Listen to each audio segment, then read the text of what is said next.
vous imaginez un seul instant, c'est que le fils des criminels disent de leur père. Dans une vidéo précédente, j'ai présenté une séquence d'un film de Steven Spielberg, La liste de Schindler. Je voulais rappeler très rapidement. Un officier allemand est en train de faire l'amour. En bas, il y a des prisonniers qui se disputent un bout de pain, des prisonniers juifs. Dans la chambre d'à côté, les enfants de l'officier allemand ne parviennent pas à dormir du fait que les prisonniers sont en train de se bagarrer pour une miette de pain. L'officier s'habille en treillis, prend son pistolet, s'assure qu'il est bien chargé, descend et abat 7 personnes, 7 prisonniers qui se disputaient un bout de pain. Puis il remonte, il caresse ses enfants, il les met au lit, il les couvre et s'en va continuer à faire l'amour. Le fils de Penka Michel qui nous poursuit aujourd'hui fait partie de ces enfants-là. Il ressemble à un de ces enfants. Pour eux, ces enfants, le père est un bon père. C'est un père idéal. C'est le meilleur des pères possibles. Mais pour ceux qu'il a exterminés, c'est un monstre. C'est un monstre. Pour les familles de cette personne qu'il a tuée, c'est un monstre et rien d'autre. Le père Penka Michel est sûrement le meilleur des pères pour son fils qui nous poursuit aujourd'hui. Parce que dans le camp de Penka Michel, derrière la maison, il pouvait faire tuer des gens. Et de l'autre côté, il était un excellent père.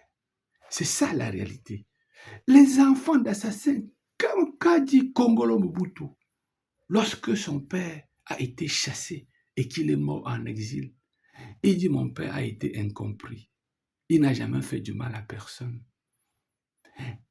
Regardez les enfants de tous les assassins. Regardez les enfants de tous les assassins.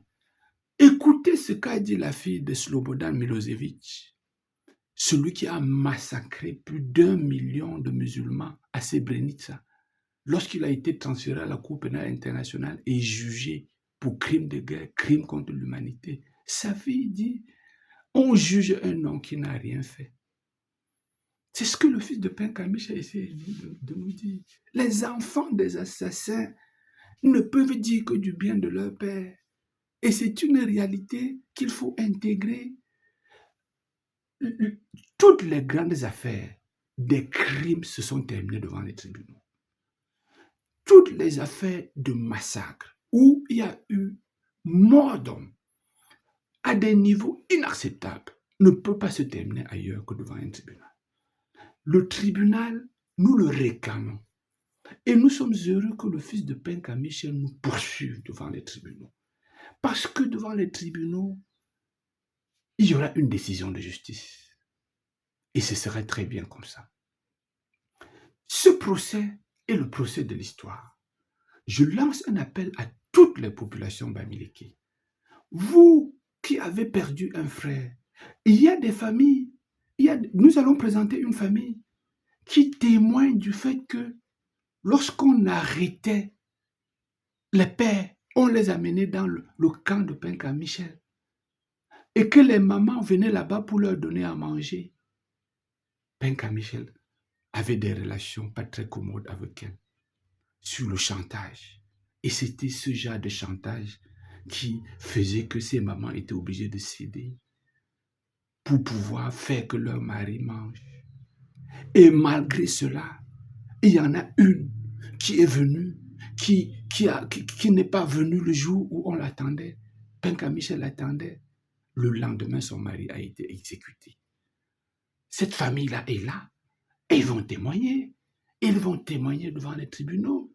C'était un criminel de la pire espèce. C'était un criminel. Moi, j'appelle ce genre de relation un viol consentant. Parce qu'elles consentaient, elles étaient consentantes, mais c'était sous condition. C'était la condition pour qu'on puisse donner à manger à leur mari qui avait été arrêté chez eux, parfois à la maison, parfois au lieu du deuil. Je dis aux populations de l'arrondissement de Penka-Michel, population de Baloum, de Bansoa, de Bamendou, de Balessing, population de toute la région Bamileke, si dans votre famille, il y a quelqu'un que vous ne retrouvez pas, parce que tous ceux qu'on a exécutés dans le camp d'Intera Edouard et ailleurs, c'était bien des gens qu'on avait arrêtés quelque part. Et ils ont pris le soin de dresser une liste. Et cette liste-là, nous allons la présenter au tribunal. Je souhaite que ce procès soit un procès pour l'histoire, que ce soit un procès exemplaire. C'est pour ça que je vous prie de vous préparer, parce que nous irons à ce procès ensemble. Ce sera la fête de Penka-Michel. Ce sera